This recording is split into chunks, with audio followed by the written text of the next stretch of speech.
Can you beep things out? Yeah, but don't. It's just one more thing for me to do. Welcome to the Misfit Behaviorists Podcast, Part 2. Join your hosts, Audra Jensen and Sammy Brown, here to bring you fun and functional advice for behavior support professionals and special education teachers. Let's get started. Hey, everybody. Welcome back to the Misfit Behaviorists. And we have a very special guest today because Sammy got herself the COVID. So she is out this week. So I asked my wonderful daughter to come on and to answer a few questions about growing up with an autistic brother. And I thought it'd be really funny. And as I was sitting here waiting for you to come on, oh, by the way, say hi. Hi. As I was sitting here waiting for you to come on, I'm like scrolling on Facebook and this meme came up and it totally made me laugh. My mom didn't raise a dummy and I can't read it. I'm sorry. It says, my mom didn't raise a dummy, and if she did, it was my brother. Oh, that's good. Oh, that's really funny. So I came up with, and this will be really short and just fun, take a break from everything we've been talking about. And I came up with 10 quick questions that I don't think I've ever asked you straight up. And so just quick questions about what it was like growing up. And you can be brutally honest. I can. Yes. Okay. Yes, you can. Okay, so question number 1. Okay. How did having an autistic brother shape your childhood experiences, both at home and like in social settings? How did it shape your experiences? It's hard to know because like I always had an autistic brother. I'm the younger sibling, so like I think pretty much from when I was born, you knew he was autistic, or at least like really, really soon after. So he was always in my life and always a part of it. So I never had like a few years where I didn't have an autistic sibling. So I'd like to think that I grew up the same as everybody else. I don't see my upbringing as being any different from anyone else. Do you remember like when you knew that something was different with him as other brothers? Not an exact time, I wouldn't say. But I would say around the age of maybe 6 to 7-ish. I think it took a little bit. And it wasn't like he's not the same as other brothers. It was like, I don't know, he's different. The bond. Yeah, it was very different from other. You remember that one video that you've seen a million times that I have, and it's probably about that age, and you were like, maybe you were 4-ish and he was 6. Sounds about right. We were in the old house in Sultan and and I didn't start the video till later because this was in the 90s, nobody did videos back then. Anyway, you guys had been playing and he had been acting out some video game or something. And you just really wanted to connect with him. Yeah. And there's this whole conversation about, and it's hard to understand his language exactly because his language is delayed, but he was saying things like, I'm victorious, I won, or whatever it was. And yeah, it sounded like very scripted. Like it was exactly whatever the video game. I don't know what it was. But yeah, just the way he was speaking is very distinct. And you were trying to engage him in like actual pretend play, like let's do this together and come on, we're on the same team. And he's just going on and on about he's victorious. Come on, Isaac! But I'm victorious. Then play another game. Victory's mine. Victory is not yours. Yeah, I'm victory Audra. Yeah. I earned 15,000 points. Whoa.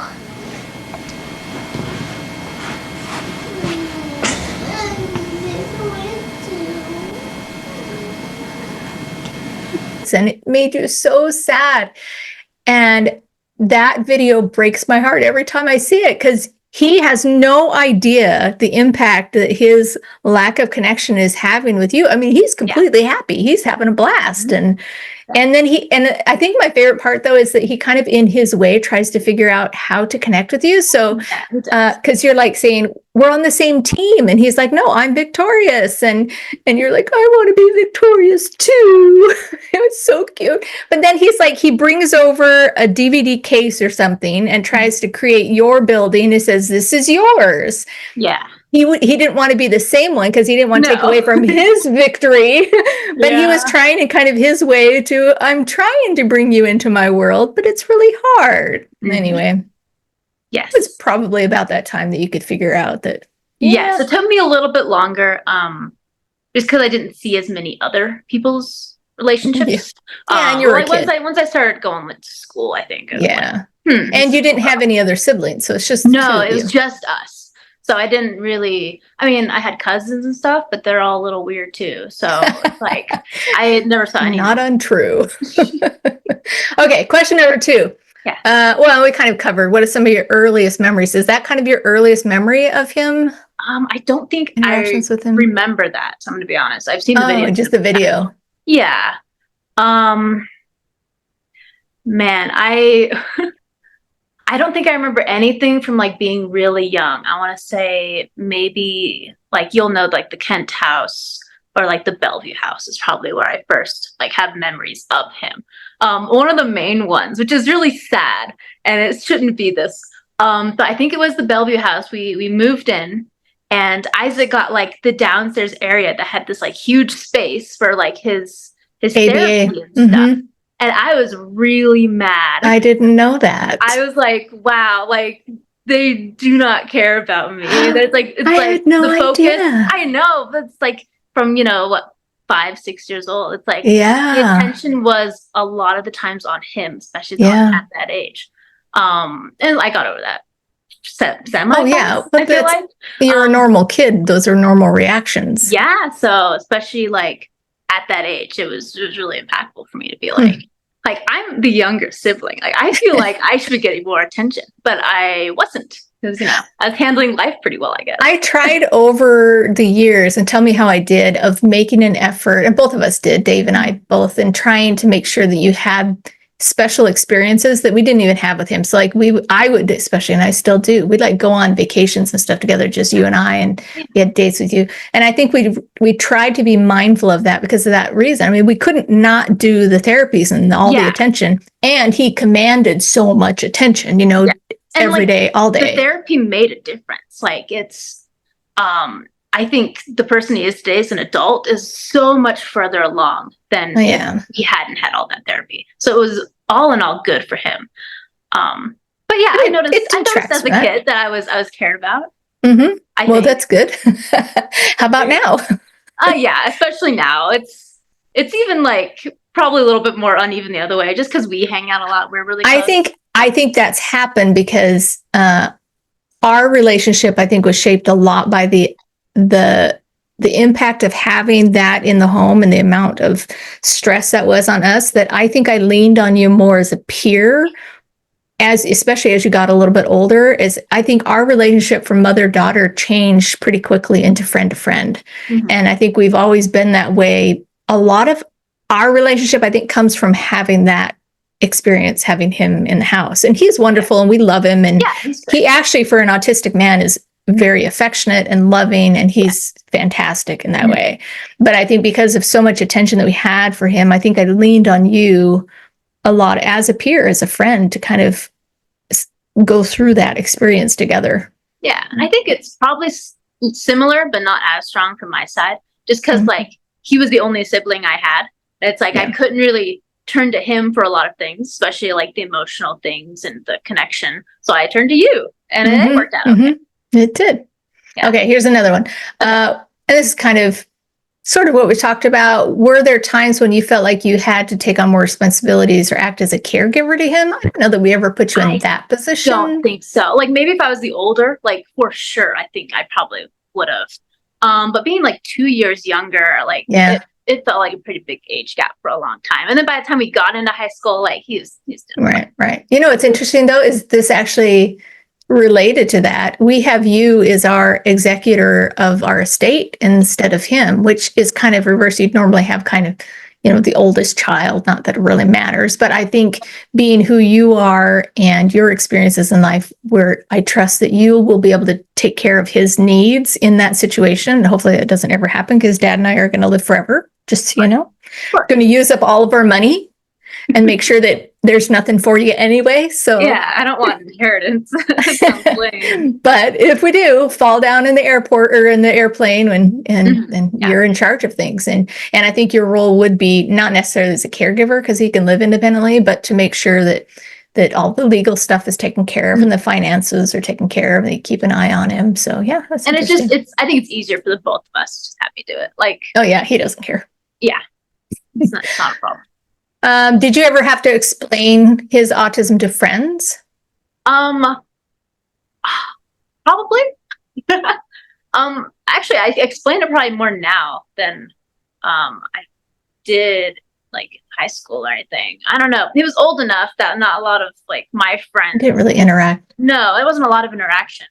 But whenever I bring up to like my friends, like my brother's autism, and then I say he's living alone. He's in Phoenix right now. He was like South Carolina for a little bit. Carolina. Like, North Carolina, across the US. And he was doing that by himself. And sort of when I describe it, it's like he's autistic, but like he's independent. He's doing a good job. That's sort of how I describe it now to people. And what are some of the challenges that you faced in that experience growing up, and how did you cope with them?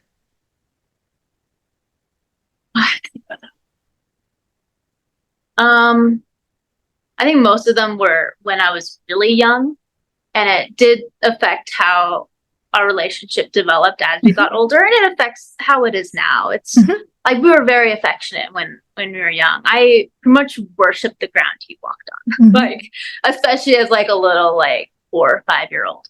I think I'm a really picky eater because he was a really picky eater. That's probably true. I believe that 100%.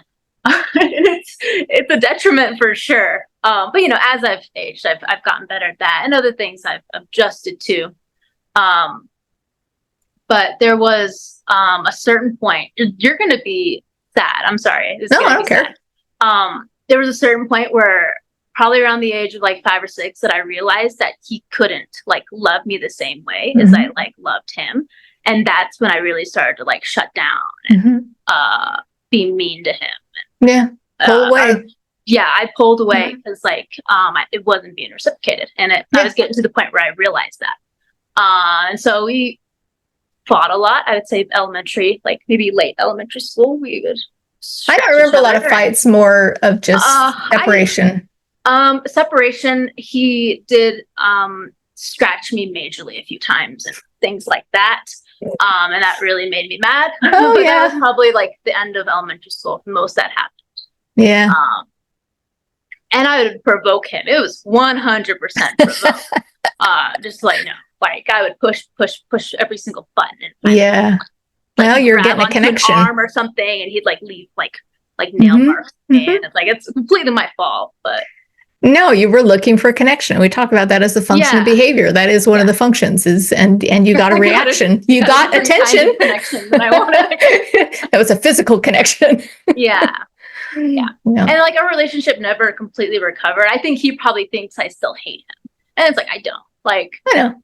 No, it's like. I don't think he would think that much about it. Okay. I have to ask him sometime.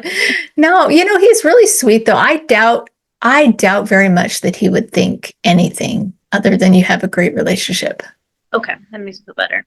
And I feel like I'm the one who probably understands him the most. Like maybe even out of you guys, because we do have a lot of similar interests. Yeah. Like I love video games and not football, but like some of the things that he loved as a kid because he loved them. And like so I'm able to connect with him sort of a little bit on that level. And when he does and says things, it's like I grew up with him and I sort of know exactly understand how he's thinking and what he's thinking. Well, that's kind of the next one is, any moments that brought you closer, siblings. We did bond as a family with video games. I mean, those Halo nights. The Halo, that's the one I was thinking of. Fusion Frenzy. Dad, Fusion Frenzy, that was a great one. But Dad would create that Halo map that was just for the 4 of us and nobody else could get in there. And he would make it so that the guy who was winning was handicapped with like extra battle, whatever. Anyway, however it worked. we called because him Gimpy he Leader. was Gimpy Leader because Isaac was so good at video games, we couldn't play with him unless we put a handicap on him. But yeah, those are the way that we bond. We bonded with video games, with board games, games. So that's how the family bonded. So we figured it out. Yeah, for sure.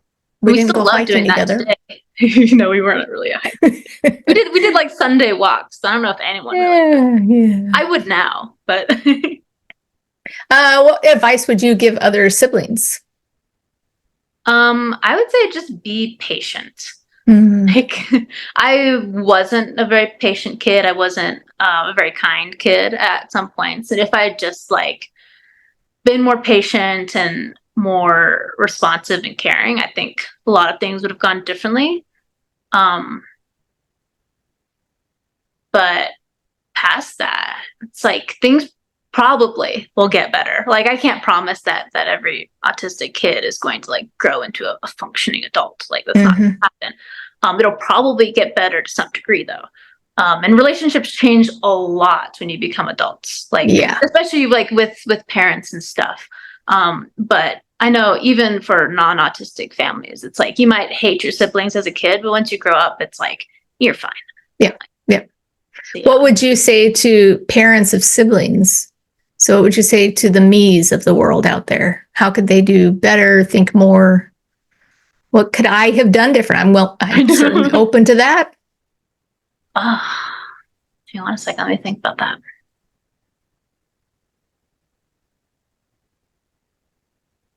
Yeah, I can't think of anything you did wrong. What did we do really good? I think probably something that was good was including me like in the social groups and stuff, sort of. Oh, that's right.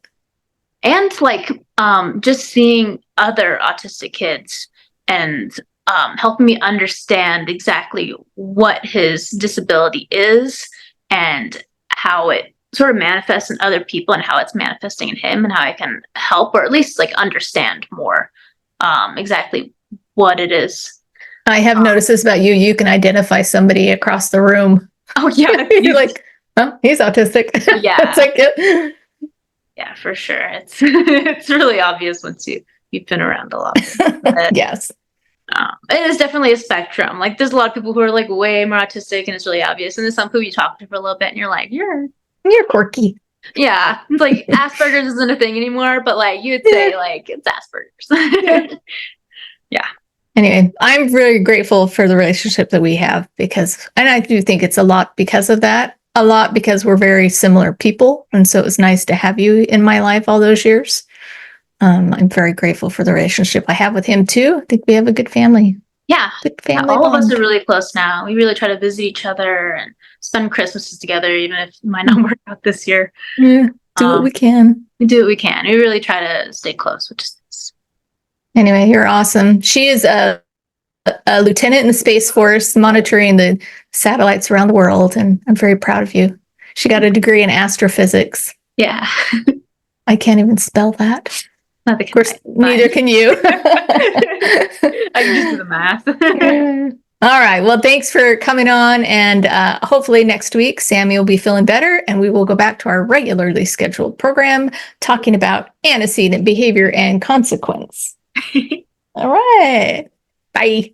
Bye. Thanks for listening to the Misfit Behaviorists. And be sure to tune in next week for more tips and tricks. Don't forget to subscribe so you don't miss an episode.